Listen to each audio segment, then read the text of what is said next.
Hey, welcome to The Explainer. Today we're going to talk about something powerful, something that can also feel really isolating.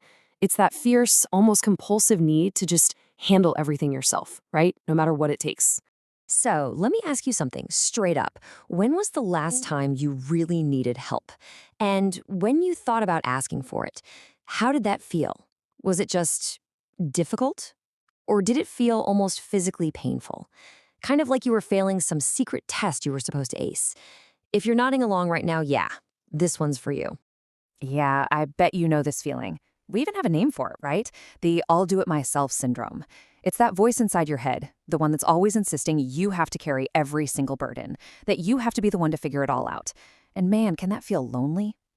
Okay, but here's where we need to shift our thinking. And this is so important. This isn't you being stubborn. It's not about being a control freak. For so many of us, this response isn't a choice we're actively making.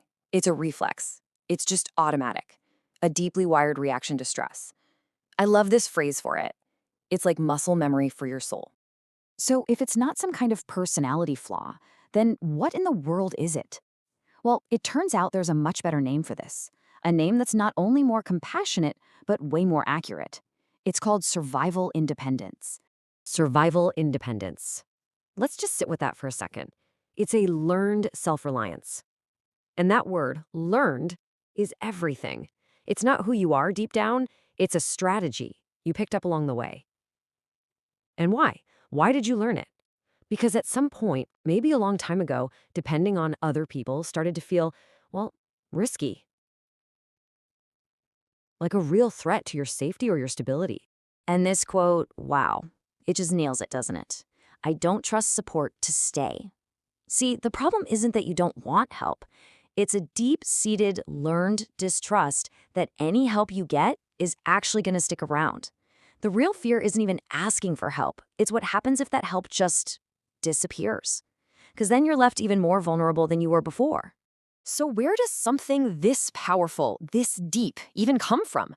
Well, like a lot of our core programming, the blueprint for it was probably drawn up a long, long time ago, back in our earliest years. There's actually a psychological term for this. It's called low social dependency.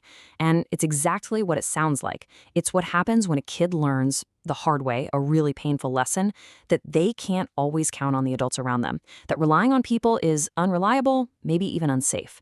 So they figure out that if they want their needs met, they've got to be the one to do it. They have to count on themselves, first, last, and always.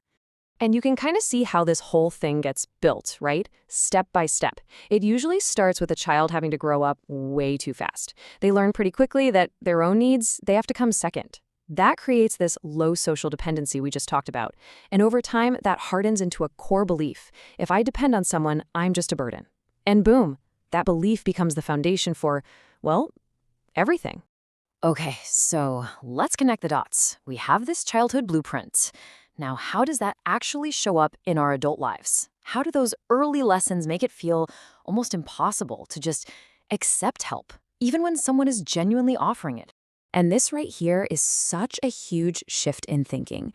You might beat yourself up, call yourself stubborn or a control freak. But what's really going on under the surface is so much deeper.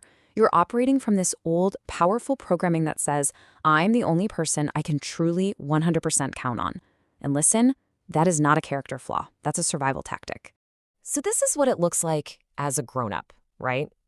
Handling everything by yourself isn't even a choice you make. It's just the default setting. There's that nagging feeling that if you ask for help, you're just bothering people. And even if they do help, there's that voice in the back of your head that says, it's not going to last.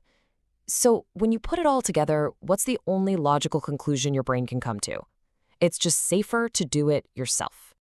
So, wow, we've gone from that feeling of, I'll do it myself, all the way back to where it started.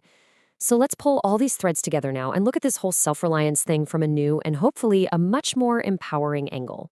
And if you take away only one thing today, let it be this. That fierce independence of yours, it is not a weakness. It's not a character flaw. It is the absolute opposite. It was a brilliant, totally necessary survival skill that you built to keep yourself safe. It's proof of how resilient you are. It's the reason you got through. It's what got you here.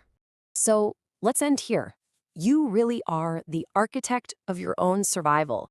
You built this incredible fortress of self-reliance to stay safe. But now that you understand the blueprint, you've got a choice. You can see those old walls not as a prison, but as a foundation. So the real question becomes, now that you know all this, what are you going to build next? What new structures of trust, of connection, of letting people in, are you going to build on top of that strong foundation?